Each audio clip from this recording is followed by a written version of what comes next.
China's cities have grown at an astounding pace.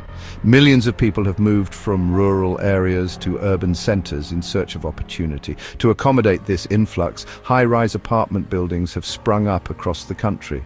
These towering structures have become symbols of China's rapid modernization and economic progress. For many, these high-rises represent dreams of a better life. They offer a chance to escape poverty and build a future in the city. Families move into these apartments with hopes for their children's education and their own careers. The allure of city life, with its bustling streets and modern amenities, is a powerful draw. However, a darker side to this rapid urbanization is emerging. In some areas, high-rise buildings are falling into disrepair, neglected and poorly maintained. These vertical neighborhoods, once symbols of progress, are now exhibiting signs of decay and neglect. This essay will explore the factors contributing to the deterioration of high-rise apartments in China. It will examine the consequences for residents and compare the situation to Singapore's successful public housing model. Finally, it will consider potential solutions to address this growing concern.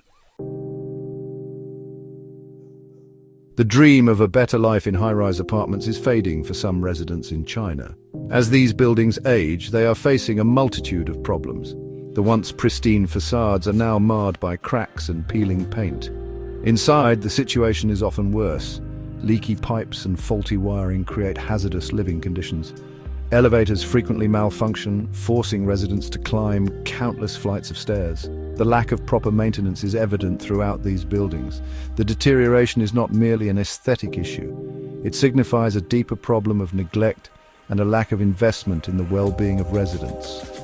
The decay we see on the surface reflects a systemic failure to address the underlying issues plaguing these communities. As these buildings continue to deteriorate, they transform into vertical slums. The lack of essential services, combined with hazardous living conditions, creates an environment of despair and neglect. This is a far cry from the aspirations that initially drew people to these high-rise homes. One of the primary factors contributing to the decline of high-rise apartments in China is the lack of adequate maintenance.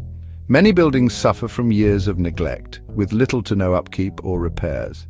This neglect stems from a combination of factors. In some cases, property developers prioritize quick profits over long-term sustainability. They cut corners during construction, using substandard materials and neglecting essential maintenance tasks. Additionally, a lack of clear responsibility for maintenance often leads to a diffusion of accountability. Residents may assume that the government or property developers are responsible for upkeep, while those entities point fingers elsewhere. This lack of accountability creates a vicious cycle of neglect. As problems worsen, they become more expensive and complicated to address. The result is a downward spiral that transforms once promising housing into dilapidated and dangerous slums. Overcrowding exacerbates the problems in these deteriorating high-rises. As more people crowd into limited space, the strain on infrastructure and resources intensifies. Elevators break down more frequently, sanitation systems struggle to cope, and common areas become overcrowded and prone to damage. This overcrowding is partly due to the sheer scale of China's urbanization.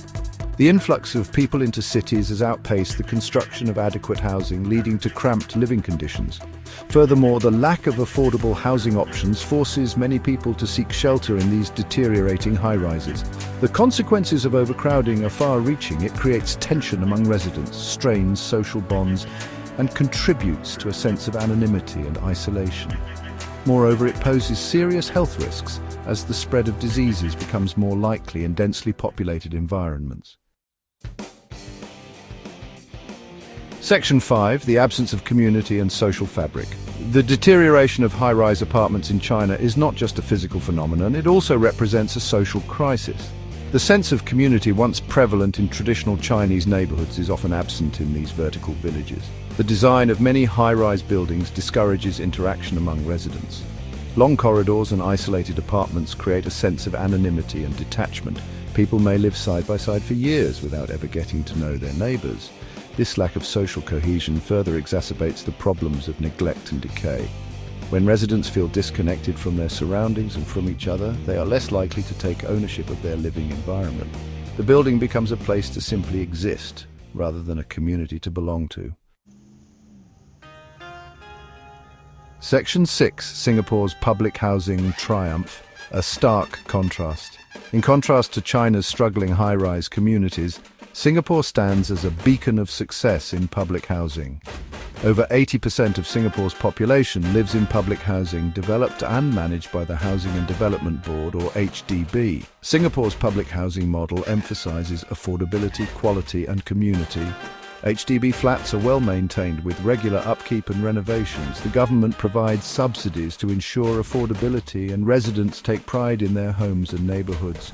Moreover, Singapore's public housing policy goes beyond simply providing shelter. It aims to foster a sense of community and belonging among residents. HDB estates are designed with communal spaces such as playgrounds, gardens and hawker centres where residents can interact and connect. Section 7. Lessons from Singapore, Policy and Implementation. Singapore's success in public housing offers valuable lessons for China. First and foremost, it highlights the importance of a comprehensive and well-funded public housing policy.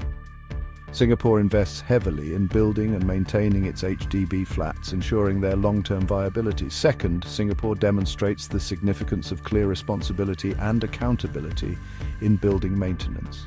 Residents understand their role in upkeep, and the HDB is responsive to repair requests and community concerns. Finally, Singapore's model emphasizes the importance of fostering community and social cohesion within public housing estates. By creating spaces for interaction and engagement, Singapore encourages residents to take ownership of their neighborhoods and build lasting bonds. Section 8. Charting a Path Forward, Solutions for China. Addressing the crisis of deteriorating high-rise apartments in China requires a multi-pronged approach. Firstly, the government needs to prioritize affordable housing and invest in the construction of new units to alleviate overcrowding. Secondly, stricter regulations and oversight are needed in the construction industry to prevent the use of substandard materials and ensure proper maintenance. Holding developers accountable for the long-term viability of their buildings is crucial. Thirdly, fostering a sense of community within these vertical neighborhoods is essential. Creating communal spaces, promoting resident associations, and encouraging social interaction can help to combat anonymity and build a sense of belonging. Section 9, Conclusion, the future of China's high-rise communities. The deterioration of high-rise apartments in China is a complex issue with no easy solutions. However, by learning from successful models like Singapore's and implementing comprehensive reforms, China can create a brighter future for its urban residents. Investing in affordable housing, ensuring proper maintenance, and fostering a sense of community are essential steps in transforming these vertical slums into thriving neighborhoods. The future of China's cities depends on the well-being of its residents, and addressing this crisis is crucial for creating a more equitable and sustainable urban landscape.